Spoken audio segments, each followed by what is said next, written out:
Welcome to the Grow Your Practice podcast. Hi, I'm your host, Chad Madden, owner of Madden Physical Therapy and Breakthrough. Join me each week as we dive into the best practices, systems, principles, tips, and tricks to help you grow your private practice. Hey everybody, Chad here with the Grow Your Practice podcast, and today we have a very special guest. Jamey Schrier of Practice Freedom U is a private practice owner who successfully exited his private multi-location private practice years ago at Practice Freedom U. Claim to fame there is in the PT world is moving from a stressed, overworked owner, which Jamey, I know you have that as part of your story, to helping other owners create a self-sustaining business that doesn't require the daily presence. So welcome to the podcast here, Jamey. Thanks for doing this. Thank you, Chad. Appreciate you having me on, man. Awesome. So for owners who don't know you, in addition to what I just shared in the intro, can you give a little bit of a background story about how you went from a private practice owner successfully exiting and then made the jump over to helping other practice owners? Yeah, I mean, I'm your classic story. I was working for someone and I said, you know what? I can do this better. I can do this my way. I'm really good at what I do from a technical standpoint.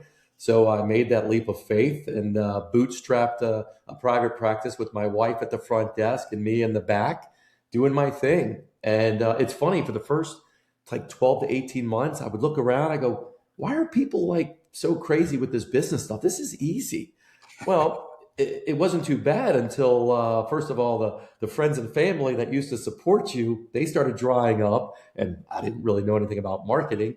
And you start hiring people as you start to grow, and you make the assumption that they think like you, they show up on time, and they do all of that stuff. And then things start to get really difficult. And I started to struggle and stress. I mean, it was affecting me physically and mentally. And what's crazy, Chad, I don't know if you've ever experienced this, and maybe you don't want to say, but I started to resent the people that were coming in asking for me to help them. I mean, they didn't know that, but deep inside, I was just like, what am I doing? I'm starting to lose that excitement because of just the heaviness of the business. Well, a freak thing happened, which turns out to be a blessing. My place caught on fire. There was a thing in the bathroom, and the fan caught on fire, burned down my whole suite. Luckily, it was on a Sunday. Nobody was there. And, they were throwing my equipment and throwing all my stuff out. And at that point, I felt relieved. You and I, right before this, was talking about snow and snow days and being off school. I actually felt like it was like a snow day. I didn't have to go to work on Monday. And during that time, I was just like, you know what am I doing? I don't know anything really about business. I wasn't taught that. Do I even stay in this profession or do I leave? And I finally said, I'm not going to give up. I love this industry. I love this profession. I love helping people. I just have to do it a different way that doesn't burn me out and just overwhelm the living daylights. So I started taking courses and classes. I hired a coach. I started going outside of the healthcare industry because I wanted to understand business. And I just started adapting things. And, a lot of stuff I did didn't work, but some stuff did. Focus 9 years later, I thought it would be 2 years, but 9 years later, I created a business, small business, 1.4 million, not huge, but I didn't have to be there day in and day out. I had meetings.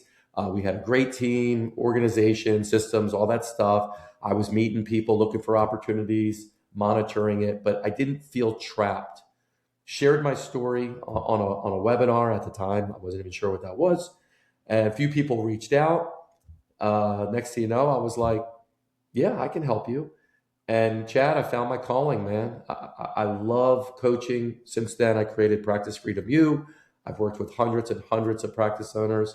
I have other coaches that have helped, and I train them. And I believe you shift an industry one owner at a time to help them create the business that's aligned with who they are and create the life that they want, so everyone wins. And that's what we're doing today. Nice. I want to focus on the owner's trap a little bit. You started to, I thought you were going to ask me about my low point. I want to ask you first, other than, well, obviously the fire is not a great thing, a great tragedy to go I've through. had lower points than that. That's what I want to know. So I can remember back to my like, oh, this isn't working nearly as well as I thought point. What was that low point for you? Well, the low point was a very specific instance. I came home one night, and I was supposed to be home a lot earlier. My wife was asleep. The kids were young at the time, and she put and she's kind of a creative person, and she put um, you in paper plates. You are not present in this house. Oof. So I walked in after doing what I do, just grinding away, trying to provide for my family as a sole breadwinner. She was took care of the kids, and I went, oh God. The backstory to that is the angst, the up and down depression, the fights that I would pick with my wife, the quick triggers, arguments and stuff. She could handle it, but man, if I did anything with the kids, she would be on me. And when I saw that, I finally said, okay, I need to get some help here. So I actually went on just a low dose anxiety medication, which I've never taken really anything, but I just felt this constant angst, and that right there was one of the lower points internally that a lot of people don't know, but I can imagine a lot of people have felt. I'll share a similar story, only because I know that owners are listening to this and they Mm-hmm. think that they're the only one that's going through it. So I almost to a T, man, exactly like you said. I know we just had she just delivered Quinn, so our second son, and this was early, and I was treating like 75 hours a week. I would do like a 6 a.m. if the patient would come at 6 a.m. and I would stay until 7 at night, and then like Mm-hmm. notes, get home at 8. And Monday through Friday, I did one half day, which was basically try to run around and do admin work. It was really like catch up on paperwork and emails and Right. all this other stuff. And then Saturday, I would treat 8 to 3:30 in the clinic, like getting in all new patients who couldn't get in during the week. And then Sunday, I would go in at night after dinner, and I would do like marketing. And she just and she did it in a very graceful way. And we had like the very reactive early marriage, right? Like that most of us have to figure out. And she was like, hey, like this is great. Same thing. She was able to stay at home. That was the original goal, that I would be able Right. to earn enough in the business. And like she was staying at home, and she was like, listen, I don't want our kids growing up not knowing you. You figured out the money. Now you need to figure out the time. And like you're smart, like you can do this. But like what you're doing now is not working. So figure it out. At the lowest point, I ended up in the hospital, Oh and wow. I thought I thought like my appendix ruptured or something like that, and I was having like I was just like pouring sweat, and I happened to be working in that morning treating patients, and I made it to lunchtime, but I thought I was going to die. I went to the ER, called my doctor, my family doctor. He said, go to the ER. I went in, they tested everything, and they walked in. I remember I was like, am I like having an operation here? Or they were like, there's nothing wrong with you. This is just stress. And I was like, you've got to be kidding. Like my blood pressure was over, 160 over 90. Like Yeah. I could feel my heart racing, everything else. And they said, no, there's nothing wrong with you. This is just stress related. And that was at the point where I was like, it's time to do something here. Figure out a better way, because what I'm doing now isn't it. Yeah. So yeah, if you're I hearing got I this, got one more quick story if you got a please, second. please go. Yep. Another low point story, like we said, we're offering open and honesty to to the listeners there. So I went into the office Saturday morning, the typical, hey, just going to go in there for an hour or two, just got to catch up on the notes and grab the mail and just just kind of make sure everything's good for Mondays, because I freaking hate Mondays. Nothing ever good happens on Mondays. So I would go in there periodically on Saturday. And she was like, okay, well, just make sure we got to be at my son's soccer game. And I said, yeah, no problem. So I'm there and I'm working, and, I'm in the zone, right? In that flow, just got everything figured out. And all of a sudden I grab my phone and there's like 8 messages. Where are you? And I look at it, I'm like, oh my God, it's 1:45. I went to the office around 10. My son's soccer game, his first soccer game ever. Where the kids, the ball goes and all the kids go to the ball, like just anarchy. And I'll never forget this. And he's 21 now, but I'll never forget this. And I went, oh my God, I rushed to the game. Luckily he came off of it, and, he hugged me, and, but I was like, man, I'll never forget that. I'll never forgive myself. Like, what am I doing this for? If it's not to have a better life, and this was a big point, if it's not to have a better life, if it's not to have more fulfilling life and spend time with the people you love, why are we doing this? And that was one of several moments, but that was a big one, where this idea of, if this business doesn't create the life that I want, the lifestyle, then I'd rather do something else. Because that to me was so much more important. So that was a big shifting point as well. Nice. Well, glad you figured it out. Let's say it like that. Yeah. So for an owner, and at least if I reflect back when I was in that spot, it seemed like an impossible hole to crawl out of. Like, how can I possibly reduce my hours in the clinic? And I know that in every owner that you work with, everybody's different, Jamey. Mm-hmm. What's the first step that you have an owner take just to start working their way in the right direction, going from overworked, they're trapped in the clinic, being the sole care provider, or maybe the main the main care provider, even if they have other associates or other clinicians that are working for them? What's the first step that you went through and that you help other owners get out of that as well? So first, let me give a couple like stages of business so people kind of relate. So the first stage of business, we kind of affectionately call it the committed clinician. You're a solopreneur, solo practice owner. It's just you, and you're just working your way up. You may have a part-time person, or you even may hire another full-time person, but your revenues are typically going to be under that $500,000 mark. Then there's a transition that happens. It happens no matter what. You can't avoid it. And it's a transition into what's called the overwhelmed operator. That's typically that 500,000 to $1 million, $1.2 million in just collected revenue. You'll have a handful of providers, maybe 3, 4, 5 providers. And then after that, we call it the evolving entrepreneur, but that could go to like 3 million and up. Where people have the most problems that like affect you the most is really in that transition of committed clinician to overwhelmed operator. And that's where a lot of people stay stuck. Because here's what happens.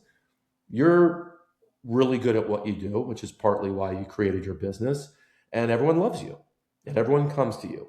So you're initially, all your times get taken up, but you still have the administrative stuff of things, whether cash-based or insurance. So you added more hours.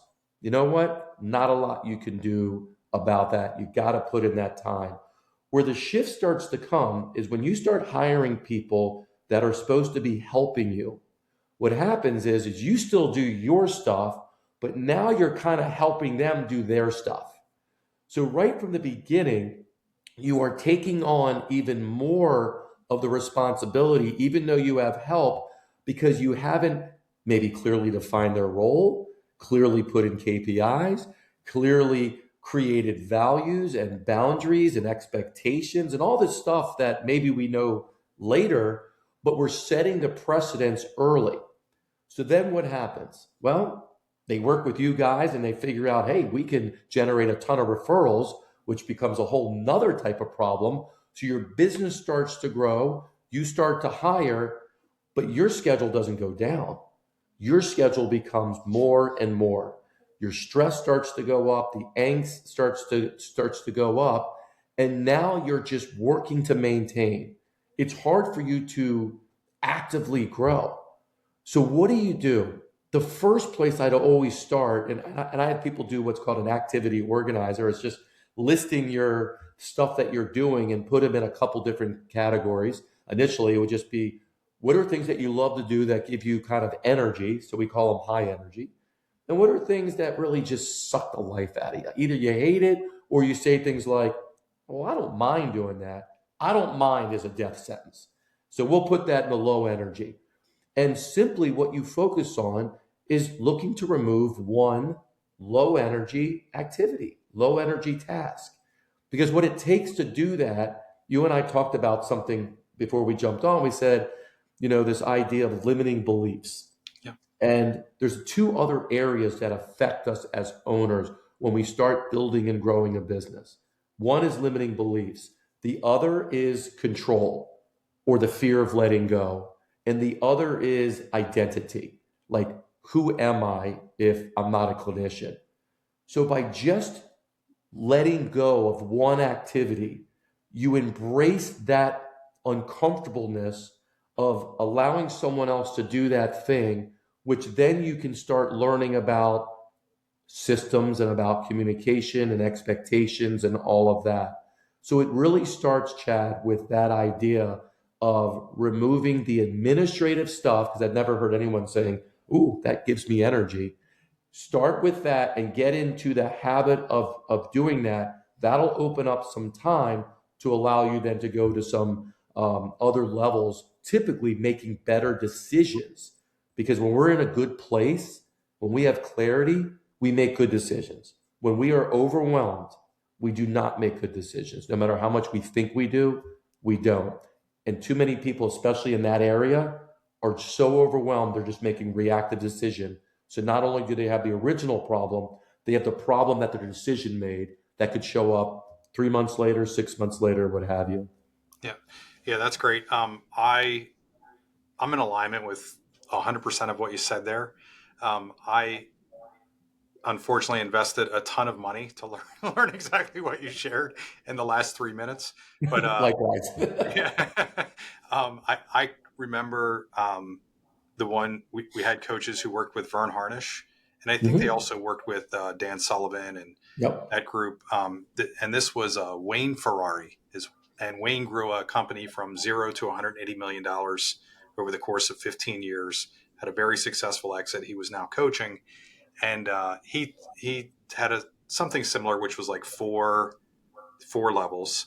And he said the devastating jump for most is, he called the first level the Dragon Slayer, which is where like you're just out there slaying dragons, like how many bricks can I lay, or how many patients can I see in a week. The next level up is Manager of Dragon Slayers. And he said, that's a devastating jump for a lot of people for all the reasons that you just went through here, Jamey. And he said, I remember exactly where we were in Boston.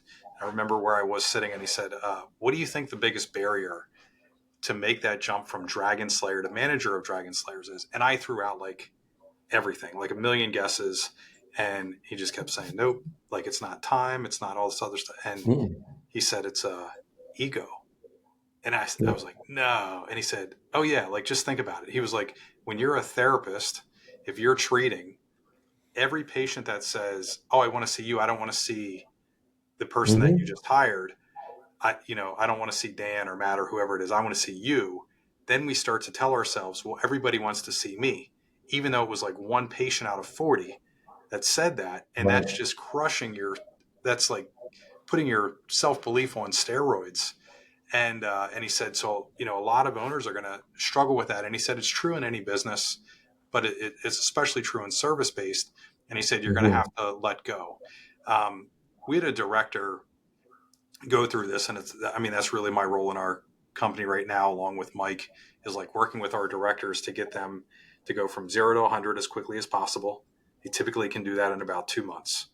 Then to go from 100 visits a week, or you're saying 500K in revenue for their practice, for them to expand beyond that, they have to let go of that ego, create some time for themselves to start training others. And if they don't, it's not good. Then they have to crank visits themselves. And when they do, Right. sky's the limit. So yeah, love what you're saying there. The second part of what you said, that fear of letting go and all that. The other part, I mean, all this has been like, I was a part of Dan Sullivan's group for 10 years. So that was a big influence. And then I worked with some other people. It was adapting it to what I was living. So much what I do is like, I live this and then now I've seen it in others.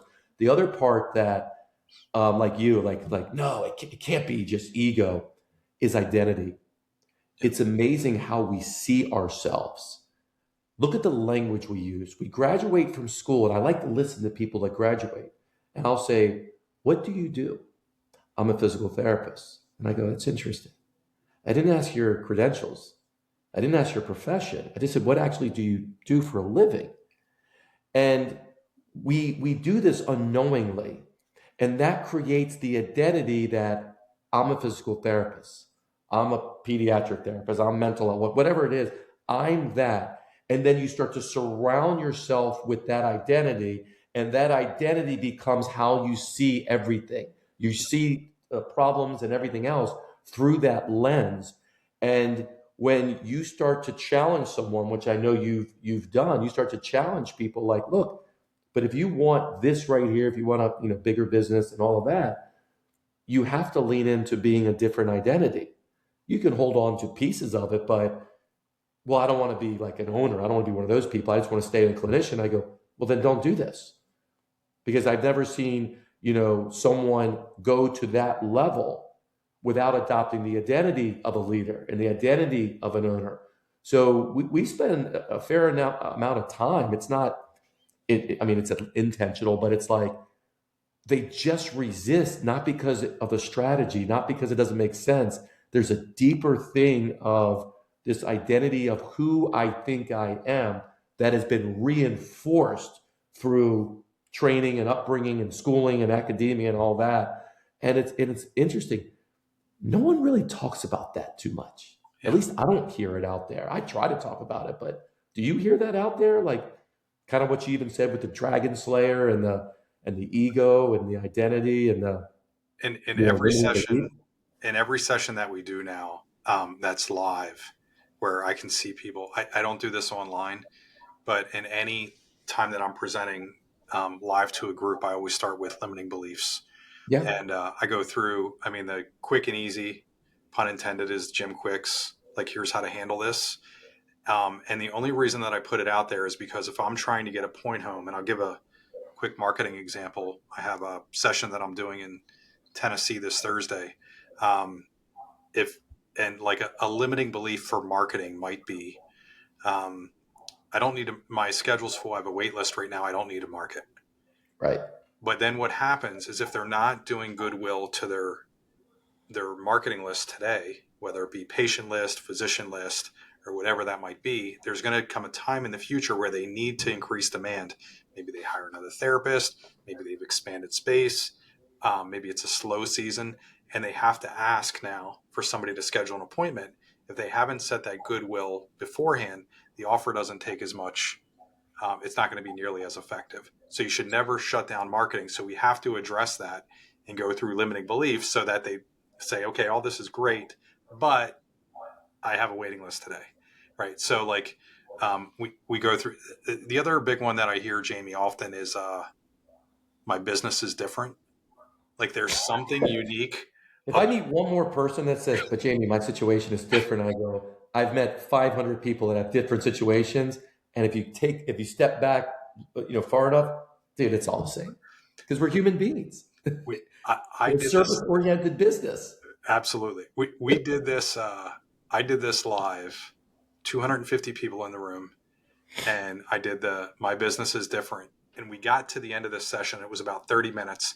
I brought somebody up front, it was like Tony Robbins, right? Yeah. Do a hot seat, and they're talking out like all their limiting beliefs. My business is small. I don't have time, like all this stuff. We're getting it on the board. We're working through it. We just had a major win, including my business is different. That person goes back to their seat, hand raises. Hey, I understand everything you just did here, but my business is different. And everybody in the room just like, why not? Like turned around, like, how could you? We just did this, and it was like we all think that. There were 250 versions of that in the room that day, and it is a problem. So I probably circle in too many. I'm in too many behavioral health circles or behavioral psychology circles. I'm into it. I don't believe there's like true change long term that's sustained unless you address the limiting beliefs first. And I love that you're doing that right now. Yeah, for sure. And it's just having this conversation so everything doesn't become so tactical. I mean, I love AI because, I tell people like, you can ask AI anything. It will give you the solution. The solution isn't the problem. More information isn't the problem. We got to deal with us. I call this the power formula. I stole it from one of my great mentors and coaches, Jesse. And he talked about this as, how we think, how we see problems, how we handle our own emotions, our emotional intelligence, and decisions we make based on those or the actions we take determine our outcomes, period. So I've always been infatuated with when I ask people questions, I'm asking them because I want to understand how they're thinking about something. I think a lot of this did come from Dan Sullivan when I was a part of it, because he's a very deep thinker about things. And when we start to kind of look at it like that, things start to become much more clear and much more simplified. And that's really where my work less, earn more, or less is more kind of mottos come in. It isn't just work less to earn more just to do that. It's because in order for you to make more money, you have to focus on fewer things and do them better. And when you do that, it will seem like it's less work because you're not working 80 hours, but the results are greater. And that's a hard thing for people to adopt, because if you look around everywhere, there's a badge of honor that says, look at me, I'm busy. Chad, how you doing? Man, staying busy.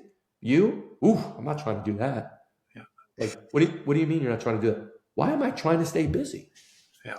Like just going against the grain to cause a just pattern interrupt, to use a Tony Robbins word, a pattern interrupt, to be like, just stop being this automatic hamster and monkey just doing stuff. Just pause for a second and kind of get perspective of, how do you think you got into this place? And why is everyone in the same place? Why is it so difficult to transition out of this overwhelmed operator, or you call the manager of dragons or whatever? Yeah. Like, why is everyone so challenged with that and very few get out of that? And the ones that do then become trapped. Yeah, they're making money, but they're still not fulfilling what they really want. And you start to realize that if everyone's doing it, there has to be some similarities. And that's where we talked about the beliefs and the identity and the control and the fear of letting go and all that type of stuff. So Yeah. It's really fascinating. I always find it just fascinating, because if you can just go to that source and tweak a little bit and get people to see that, all of a sudden the results start to shift quickly. The outcomes are quickly, compared to, trying to, quote, learn more. Yeah, I'd validate that it's within 24 hours. It is unreal. When you change a limiting belief that's really holding you back, it is better result the next day. It just opens up. Yeah. Yeah. You started to get into lifestyle design and like really reaching for the life that we want. How do you help owners like decide exactly what that is? I know some of us feel guilty if we're not working 40, 50, 60 hours a week, or how did you think about that for yourself? And then how do you help somebody else go through that? Yeah, I'll start with myself. I mean, I had a lot of people ask me questions around, so Jamey, what does it look like? And I couldn't picture it, because when you're in the thick of things, and I was in that overwhelmed operator stage, 600, 700,000, I could not get out of that. The minute I, went a little up, I came back down, and I realized looking back is because all I knew how to do was work harder. That's it. And I realized that is not what it's going to take to build a successful business. So I just started to what would you, the lifestyle design, like what you really want for yourself. Yep. Sorry, ADD. what I started to realize as I was getting away from some of this stuff that was holding my schedule back is, what am I doing this for? Well, I want to help people. Okay, that's great. It's the same thing I said when I went into PT school. Why are you wanting to? I want to help people. Is there more depth than that? And I started going deeper in what this meant to me. Like, what does this work mean to me? Why do I do this work? I could do any work. Why this work? And what is it that I want from this? And you start looking at, well, I just want to help people and I want to do that. And when I start kind of pressing a little bit, but what about your family? I can't tell you how many people have cried, me asking them on a discovery call, how is what you're doing affecting your family? And they start bawling because they're not creating the life and the lifestyle that they want from the business, and they feel terrible about that. But they also feel terrible and guilty by, feeling like everyone wants them in here. So I just, really, for me, just started thinking a lot and journaling a lot around what would it feel like, what would it be like to have a business where it was designed to support me and my family. So I started to imprint what that picture would look like, not having to go to work 7 o'clock in the morning, walking my kids to the bus stop, taking a walk on a Tuesday with my wife around the neighborhood at 11 a.m.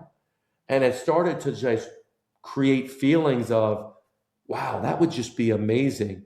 And then looking at, well, what's really preventing that from happening? And that became the picture that my decisions were made from. So I created this alignment, and that became the picture. So for other people, and everyone, has that same type of stuff, because we all have that very similar training, and there's a certain type of person that goes into these fields. I just had this today. I was having a call and I said, well, let's see if we were able to fix this stuff for you. Just argument's sake, like, what is it that you want? Chad, it was so hard for her to say what she really wanted. She wanted to make more money. And I said, well, why? Well, I just feel like I'm not providing for my family. So you're telling me that you're not giving your kids what you want them to have? No. And it really started to affect her because people know what they want from this, but there's that deep-seated guilt. There's that deep-seated thing that says, if you have that, someone else will lose. And there's just, in our world, in our society, there's just winners and losers. I mean, in politics, it's even more so, right? You're hearing the word loser in this and winner in this. In sports, there's winners and losers. By the way, there won't be any losers in the Super Bowl because they're all multimillionaires. No one's really losing. They might lose the game. When we look at winners and losers, I'm like, do you think your staff can lose? Like, could they not have a good place to work? And people are like, no, they have to. I go, so they have to win. What about your clients or patients? Yeah. What about your community? Are they going to lose? So what happens is you think they all win. If you believe in winners and losers, that means you as the owner have to lose. You have to sacrifice. You have to be the person that goes without. So then I start asking questions that helps reframe that. Who's in charge of the company? If you do well, does everyone else in the company do well? They're like, yeah. So by you not doing well, by you holding on to this belief of guilt, you're actually hurting everyone else in the company. Why would you do that? And they start to think about that and they say, so if I focus selfishly on myself and stepping away and feeling good and taking time for myself, that's going to help me think better, make better decisions, help me show up as a mentor better, and support everyone in this company so everyone wins.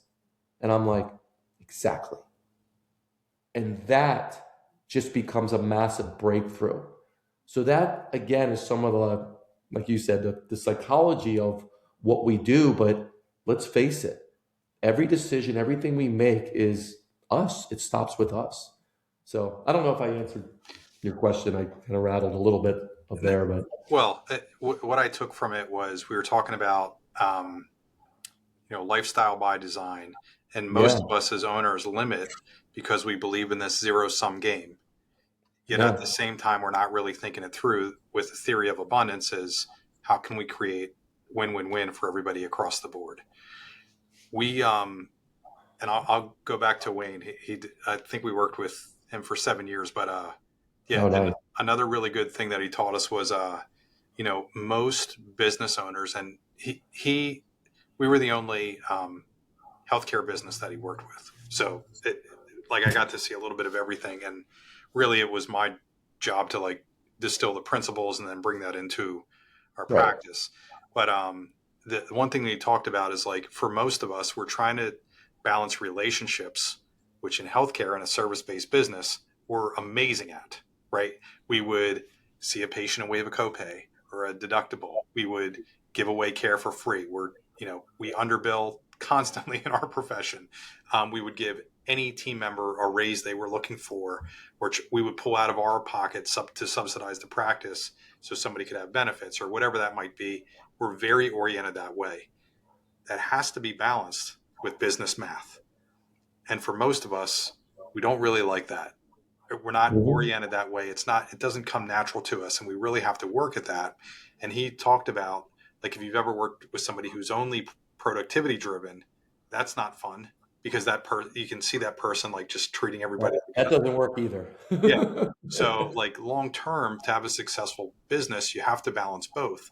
That's where that win-win ultimately happens, where we're balancing with barriers and boundaries our relationships with our team, with our patients, with the community, et cetera, with good business math as we go along.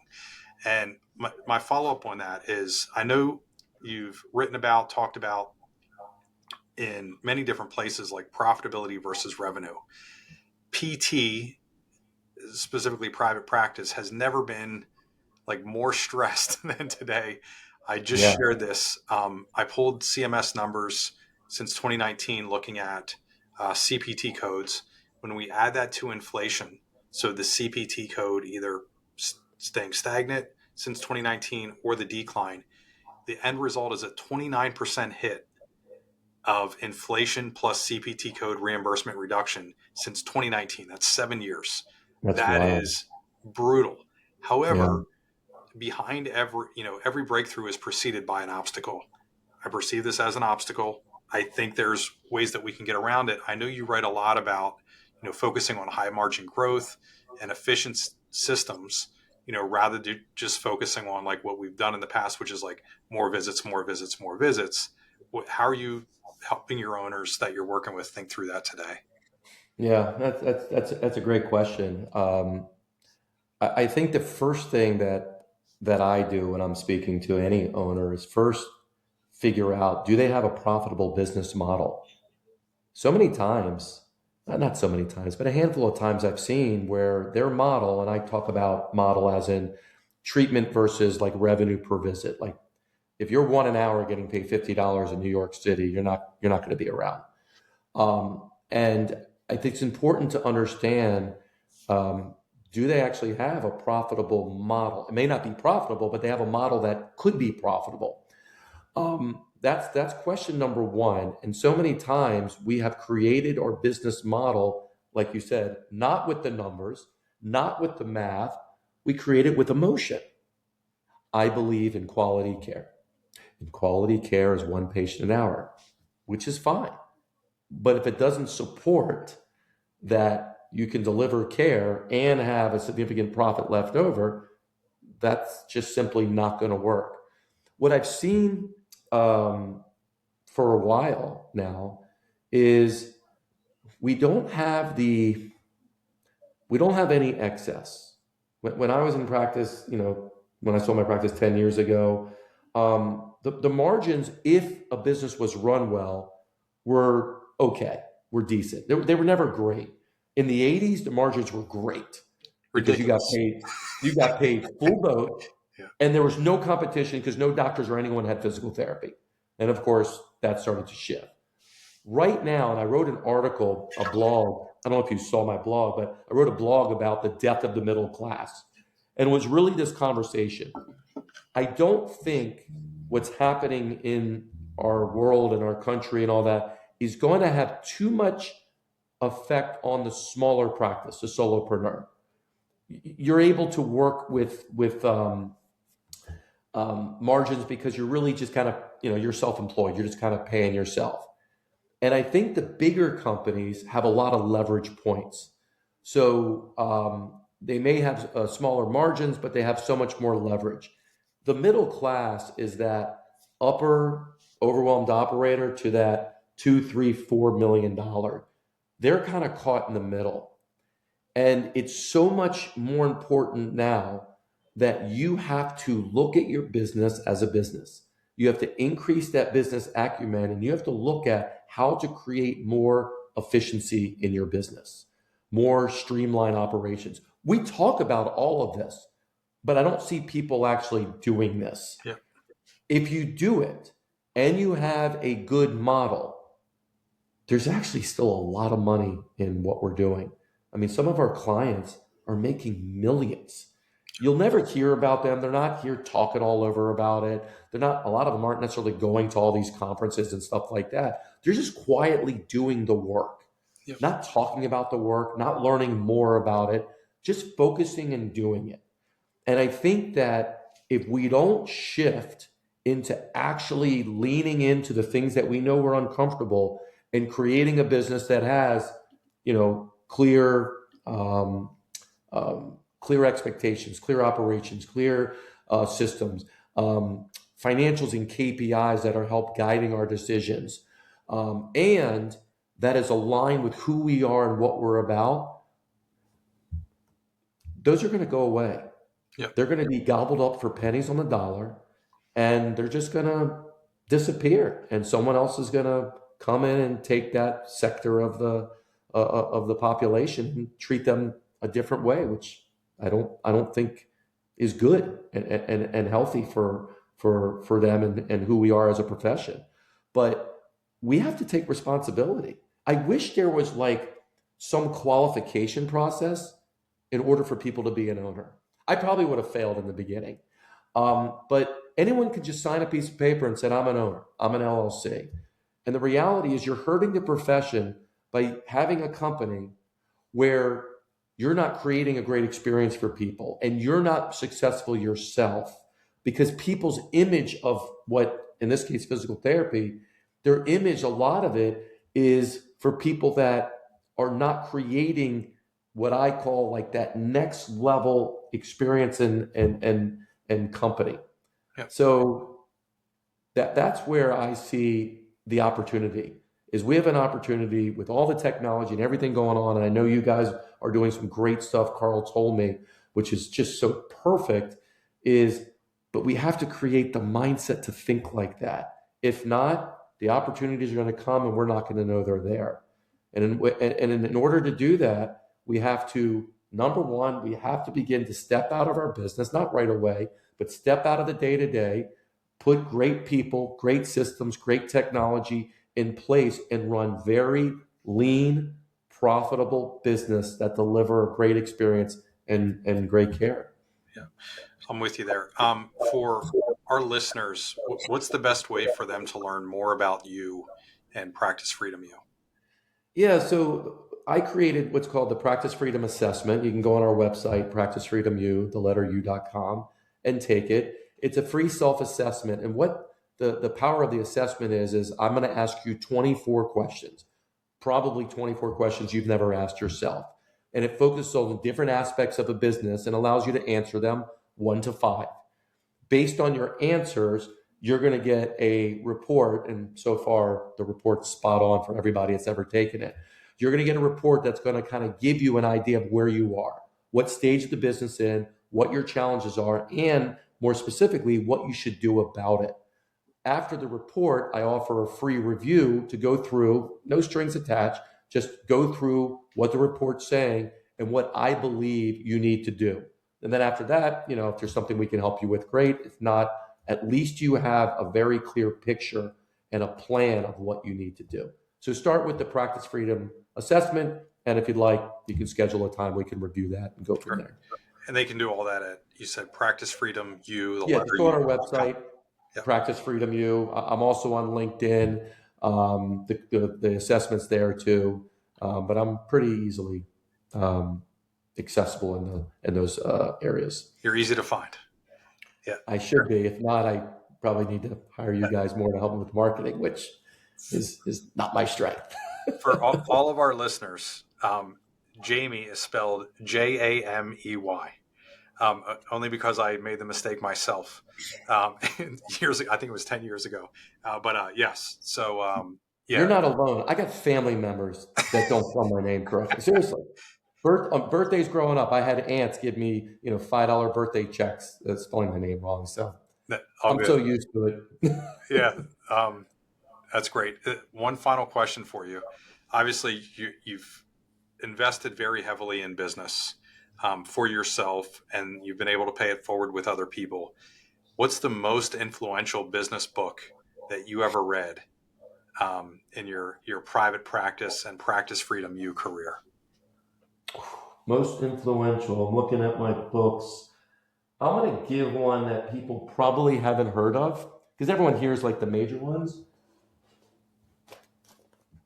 The Big Leap. Man, you got me. The Big Leap by Gay Hendricks. It's an older book, but you read that, you'll fly through it, Chad. You'll be like, oh my God. Just the stories, so much of what he put in that book, people are using now kind of as their own. There's a lot of deeper psychology stuff in there, and it just resonated. I love books that kind of create the stories that aren't just sitting there teaching you, but teach you through the stories that you can kind of self-identify. I love that stuff, but there's so many great books that are out there. I remember when I was in Dan Sullivan, strategic coach, I was in there for 10 years, him talking about this idea of stop focusing on how can I do this and start focusing on who can I get to help me do this that's really good at that. And then, Who, not how? It took someone else, one of his students. It took, Ben Hardy to come up to say, hey, can I help you write that book? I'm a psychologist, and I think people need to know it. So that's how the whole thing got written. And the who, not how. The 10X is an interesting. We learned about that. That one I think people get wrong. They start talking about how you can take your business 10X. 10X isn't about that. 10X is a mental construct that says if you have a picture that is big enough, it allows you to make decisions in the present. Dan always said you can't make meaningful decisions in the present without a meaningful future. So taking things and looking at it, it's just amazing what happens. You start to shift your thinking just a little bit, how it just unlocks and opens up so many things in your business when you get out of those weeds. But yeah, The Big Leap. I'd like to hear your thoughts on it after you take a look at it. I'm going to buy it as soon as we get off this and check it out. I can't believe somebody actually gave me a book that I hadn't heard of before. That's great. Well done, Jamey. This is great. Thank you so much for being on here. The work that you're doing in private practice right now is very much needed. Agree with everything that you talked about with, the middle class disappearing. I really see that happening as well. Yeah. Also the big jump. Thanks for doing this, man. This was great. Appreciate it. Yeah, my pleasure.